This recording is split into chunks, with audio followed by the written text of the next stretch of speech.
From France's Front National to Germany's Alternative for Deutschland to the neo-Nazis of Golden Dawn in Greece, far-right populists are grabbing the headlines and seem to be on the rise across Europe. In November, tens of thousands of people joined a nationalist march in Poland featuring both Islamophobes and anti-Semites, and which erupted in violence. So, are Europe's liberal values under assault, at risk from the far right, or is that an exaggeration? Are some on the left guilty of crying wolf?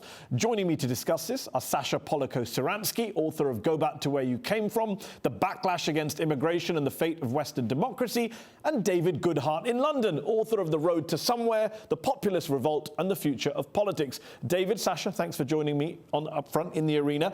David, we hear a lot about the rise of populists, neo-Nazis, the far right. Before we talk about the impact of that rise, especially in Europe, how would you distinguish between these different terms, phrases, or are they effectively all the same thing? No, I don't think they are the same thing, and I mean, being able to define them clearly is part of the argument that I think we're now going to have. I mean, I would say that the kind of accepted definition of populist is the view that the vast majority of the people have the same interests, and those interests are pitted against a relatively small elite that controls society in its own interest and is corrupt and self-serving. So you can have populism of the left and you can have populism of the right. Neo-Nazism is sort of self-explanatory in a way. It's the sort of thuggish street groups, racist thuggish street groups, as you say, like Golden Dawn in Greece. I mean, far right is probably the most problematic of the three terms you mentioned. And there's a political argument about who should be categorized as far right or not. Should the Front National be regarded as far right? I'm not sure I would put them in that category, but Sasha might disagree with me. So you would put the Front National in the far right category or not? It probably has some far right supporters in it. I mean, that's a different thing. But as a whole, I would say the Front National are a legitimate part of French politics. I mean, they can't not be. They got a third of the vote in the presidential election. Okay, Sasha. Just because Marine Le Pen got 1/3 of the vote doesn't somehow legitimize her or normalize her. It seems to me, David, that you're arguing that simply because these parties have given voice to the supposedly long silenced grievances of the working class, that somehow they are all a corrective to the political system. And I would ask you, do you think that parties advocating doing away with birthright citizenship, banning mosque construction, or banning the construction of minarets or halal meat, are these decent populists? Is it decent populism when the Danish government decides that it's going to take away valuables from refugees arriving? I would argue that these sorts of ideas and these sorts of policies are actually a threat to our political systems, and we need to distinguish between populist parties that are voicing grievances, legitimate ones, and those who are actually threatening the core values of our societies. David. There is absolutely no threat to liberal democracy in Europe. We have a lot of parties. Some are decent populists, I think, or legitimate populists, and some are illegitimate populists. I mean, racism is one of the obvious dividing lines, or various forms of extreme Islamophobia would count as that too. But there's absolutely no evidence. Sasha produced no evidence in his book that liberal democracy is about to collapse. I mean, or rather, he cited the burkini ban in France, which was then overturned, I think, by the courts anyway, and everyone regarded that as pretty absurd. Well, David, what I would argue is that the election results... Lots of populist parties have been in government.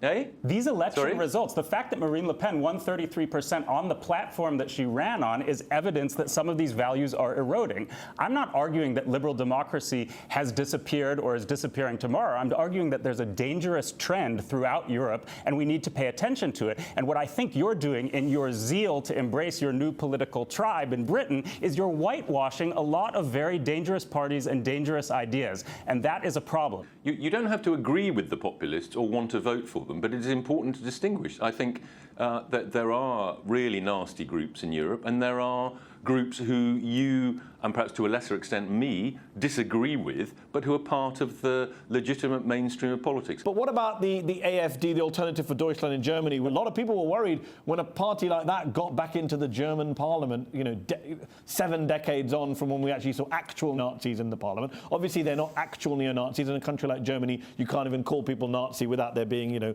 massive legal repercussions. What do you make of a party like that? Are you worried about a party like that being in Parliament? Is that a threat to liberal values? No, I don't think it is, actually. I did read the party's manifesto. It talks about the values of the Enlightenment. It doesn't even really talk very much about reducing immigration. It talks very much about reducing refugee inflows. It's a popular nationalist, conservative popular nationalist party. I mean, I think in most other countries in Europe, the AfD would be regarded as pretty mainstream. Well, unlike David, I've actually spent some time discussing their ideas with the leaders of the AfD during the campaign and the year before. And what I would say is that the AfD is giving voice to views that were long taboo, and some of those views are very dangerous. Many of the people who flooded into the AfD when it went from being a Eurosceptic party to an overtly anti-immigrant party drove out the founders of the AfD. The people who actually founded the party are no longer running it. And if you'll recall, during the refugee crisis of late 2015, the then leader of the AfD, Frauke Petry, actually advocated using armed force, shooting at refugees who are coming across the border into Germany. More recently, the AfD has failed to expel from its ranks a regional leader, Björn Höcke, who has called the Holocaust Memorial in downtown Berlin a monument of shame. I would argue, David, that both of those examples are a direct threat to post-war German liberal democratic values. No, but this is a kind of anecdotalism. I mean, what one leader says or one official of a party says and what the party actually stands for and what most This is the leader of the party 2 years ago. Is a completely different thing. Look, you've just written a whole book. Sasha, you've just written a whole book about how liberal democracy is under threat, and you have failed to make this delineation. I mean, I think this is precisely what we should talk about, because I think there is such a tendency amongst the liberal moral panickers, as I would call them, to regard all expressions of cultural and social loss as some form of xenophobia and racism. And I think this is extremely destructive. And let's talk about what is the legitimate delineation. I mean, I think racism is the obvious delineation. And I think calling the mainstream Holocaust Memorial a monument of racist. shame is not racism? Well, it depends what you're. I mean, obviously the Holocaust is part of Germany's shameful past. I mean, what did he mean by that? I don't know. Well, as the grandson of German Jewish refugees, I consider giving me racist individual and quotes from party officials is not making a proper delineation. If the guy is an anti-Semite, then obviously he's on the wrong side of the line. David, if you're going to say it's a party program, let's just be clear, because you say you want to make the delineation. I want to hear your delineation. Is Golden Dawn a neo-Nazi party, in your view, a racist party? Yeah. But they would deny it, so wouldn't you take their word for it? Why would you not take their word for it? They would say we're not. I don't think they do done it. I mean, they deny being a neo-Nazi party. They go into immigrant neighbourhoods and they beat people up. You just have to look at what they do. And as far as I know, the AfD don't do that. UKIP certainly don't do that. So is your litmus test, just because you said you wanted... Judge them by their actions. Exactly. So just on that, just to be clear, you think violence is the litmus test, not just rhetoric? Yeah, I mean, that's violence is absolutely clear. Rhetoric is more complicated. It depends on the context. Who's saying it, how representative of the party they are. Sasha. Well, I would consider the statement of a party leader quite significant. It seems to me that you think violence is beyond the pale, but the advocacy of violence, verbally, is just fine. And going back to your point about moral panic, I'm fine if you would like to accuse me of stoking moral panic. I would say that others, including yourself, are guilty of moral abdication in the face of this threat. Let's delineate between two different things that we haven't talked about. You mentioned earlier that you say elections. The fact that they're doing well in elections is a worry. Liberal democracy may not be gone now, but the trend, they're winning elections, they're getting into Parliament. The French are voting for Marine Le Pen in ever greater numbers. But what would you say to the argument that that's more a failure of establishment parties, not really a newfound love for the far right or for neo-Nazis, etc.? Larry Bartels, Harvard professor, a legend in this field, he's argued that the wave of populist sentiment is a myth. Its political potential is still largely submerged. Attitudes fueling right-wing populism have been remarkably stable since 2002.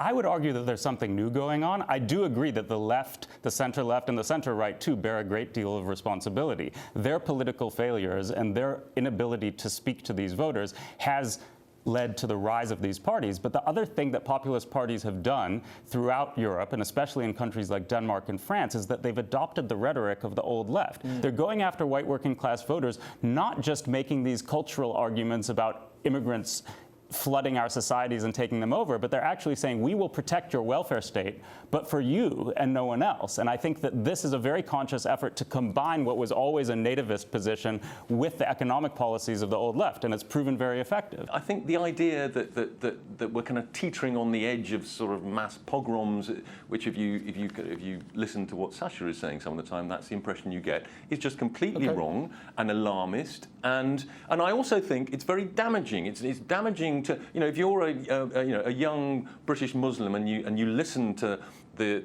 what people like Sasha are saying about the surge of Islamophobia, it's gonna make you worried about joining the mainstream of your society, about applying for that job, applying for that course, and so on. So let me take that point that David raises about, especially how minorities see this, and are you exaggerating, are you alarmist? You suggested recently that, Sasha, that white nationalism is a threat to the West and to Europe. It's a bigger threat than even quote-unquote jihadist terrorism. Now, David would say that is the exact alarmism he's talking about. I would argue that white nationalists are a threat to this country, the United States, and to many European countries, because they can present themselves as natives who are valiantly defending the homeland against the invading hordes. And they often do this in their campaign rhetoric, and their policy proposals often reflect this view.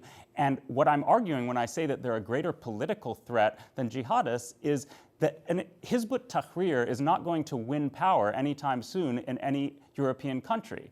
But what we've seen with Marine Le Pen and with the AfD, they've won 33% in France, 13% in Germany. And the next time that there's a major terrorist attack in Germany or France, their numbers are going to go up. And so, David, I'm not arguing that they're going to be pogroms tomorrow. I'm saying that there's a dangerous trend in many of these countries, and it's something that we need to be careful and watch out for. And to somehow just dismiss it and say, oh, that's scaremongering, that's crying wolf, and all of these parties are just giving voice to important sentiments. We'll have to leave it there, gentlemen. Thank you both for joining me in the arena.